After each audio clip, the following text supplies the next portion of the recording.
போலீஸாக வேண்டும், வக்கீலாக வேண்டும், டாக்டராக வேண்டும் என்று. ஆனால் என்னுடைய ஒரே லட்சியம் நான் மாவட்ட ஆட்சியர் ஆவதுதான். நான் மாவட்ட ஆட்சியராக பதவியேற்க வேண்டும் என்று ஐஏஎஸ் படித்து என் மாவட்ட மக்களுக்காக ஏதாவது செய்ய வேண்டும் என்று பதவியேற்கப் போகிறேன். நான் மாவட்ட ஆட்சியராக பதவியேற்ற முதலில் ஒழிப்பது ஊழலைத்தான்.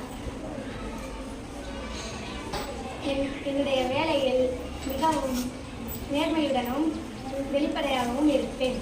மக்களுக்கு என்ன தேவைப்படுகிறது என்று அவர்களிடமே கேட்டு அவர்களுக்கானதை இந்த சமூகத்தில் உலகும் பிரச்சனைகள் வராமல் தடுப்பேன். அதிலும் குறிப்பாக பெண்களுக்கு அனைவருக்கும் தேவையான நலத்திட்டங்கள் அவர்களுக்கு கிடைக்குமாறு செய்வேன். மக்கள் மட்டுமின்றி சுற்றுச்சூழலையும் பாதுகாப்பேன். இவை அனைத்தும் மக்களின் துணை கொண்டு நான் செய்து முடிப்பேன்.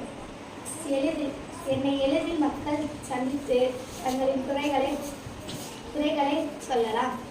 உங்களின் குறைகளையும் நீங்கள் என்னிடம் தயங்காமல் கூறலாம். உடனடியாக நடவடிக்கை எடுப்பேன். நன்றி, வணக்கம்.